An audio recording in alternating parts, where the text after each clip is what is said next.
Just over 2 months ago, we who are so blessed from this parish to go on the pilgrimage to the Holy Lands actually stood on the very ground where today's gospel took place. We traveled to the seaside town of Capernaum along the Sea of Galilee, a beautiful little quaint ancient village. We saw where Peter lived. And we stood inside the ruins of the synagogue where today's gospel takes place. It was in that synagogue that the people's eyes were beginning to be opened, that they recognized in him the great prophet that Moses prophesied about in our first reading today. They recognized in him an authority that their own scribes did not have. They began to recognize the Messiah. And he did speak with authority, for he is the Word made flesh. He had to appeal to no one to cast out the demon, the unclean spirits in the one who was possessed in today's gospel. By his own authority, as the Son of God, he cast him out. And he spoke a word to the people that they longed to hear, the truth.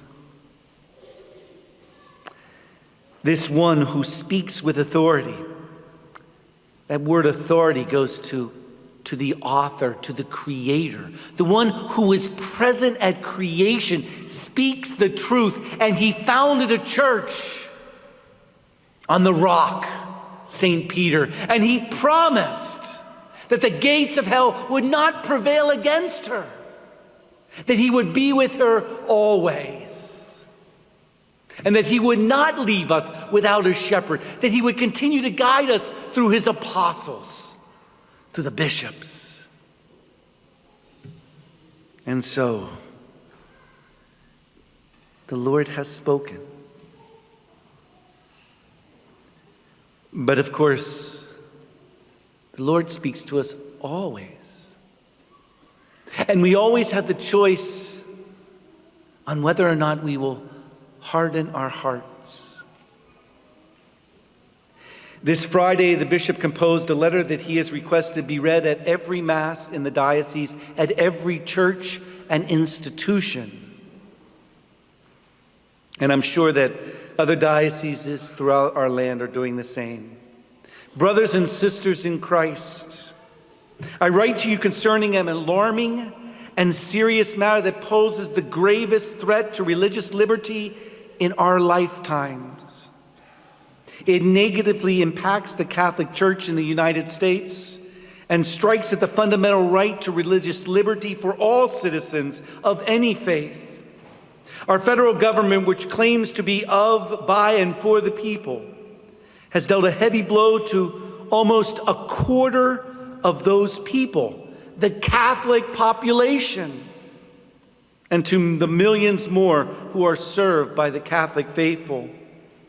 On January 20th, just days before the 39th anniversary of Roe versus Wade, the Secretary of the U.S. Department of Health and Human Services announced that almost all employers, including the Catholic Church employers, will be forced to offer their employees health coverage that includes sterilization, abortion-inducing drugs, and contraception. Almost all health insurances will be forced to include those services in their health policies. And almost all individuals will be forced to buy that coverage as part of their policies. This governmental action is a direct violation of the protections of the First Amendment and the protections given to the Church to engage freely in her mission. Efforts by the bishops to secure conscience exemptions were dismissed and disregarded. As a result, unless the rule is overturned, we Catholics will be compelled to either violate our conscience or drop health coverage for our employees and suffer the penalties for doing so. The administration's sole concession was to give our institutions 1 year to comply. We cannot, we will not comply with this unjust law. Our opposition to this mandate is not a matter of opposing increased access to health care for the poor and the needy, for which the bishops are working. This is an edict directing every citizen to pay for those morally abhorrent services with their tax dollars while ordering the church through her institutions to distribute contraceptives and provide sterilization. It is an unprecedented mandate to violate conscience. As Americans and people of faith, we cherish our religious liberty and freedom of conscience preserved and protected by the Bill of Rights. As Pennsylvanians, we are conscious of our long history of safeguarding the rights of believers, whether Amish, Quakers, Jews, and Catholics, just to name some. Therefore, I am asking you to prayerfully, and respectfully make known your objection to this intolerable ruling and insist that your right of conscience as Catholic citizens be restored. As a community of faith, we must commit ourselves to prayer and fasting that wisdom and justice may prevail and religious liberty restored. Please visit www.usccb,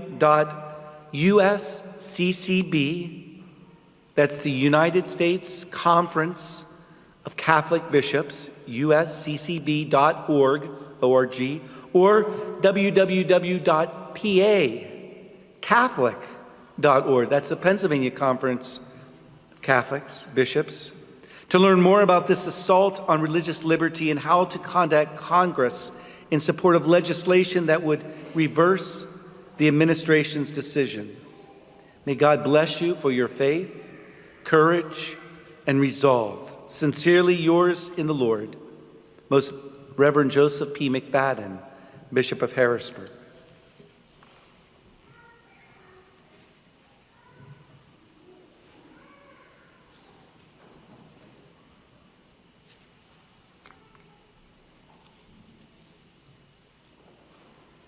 He is asking you. But this is more than when the bishops asked us to look at the philosophy and positions of a candidate for office that may or may not be elected. This is more than when the bishops asked us to respond when a piece of legislation was being discussed in Congress. And people said, well, let someone else fight that battle. It's never going to go through. It's not really going to affect us. This is more. This is a law that is on the books, and we have been given the mandate. Sure, they extended it a year. I imagine they don't want us to deal with it until after the election. But it's in the law. It is time for the sleeping giant to wake up. It is time for us to raise our voices. It is time for us to stand in communion with Christ and with one another on a teaching that our bishop makes very clear. We cannot, we will not comply with this unjust law.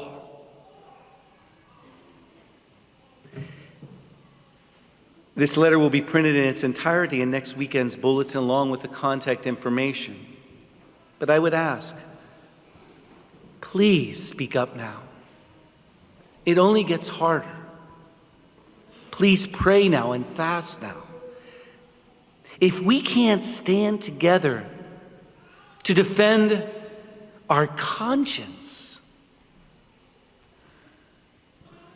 our right to our mission, our right to believe what we believe, we're in trouble. I'm sure our bishop knew that this was the beginning of Catholic Schools Week when he asked us to read this letter, and I certainly apologize to our students, but those who are well-formed in our faith are our best hope in communion with Christ. May God bless the mission of our Catholic schools, and may God bless us as a church, that we may speak up with authority, that we may not be divided at this time.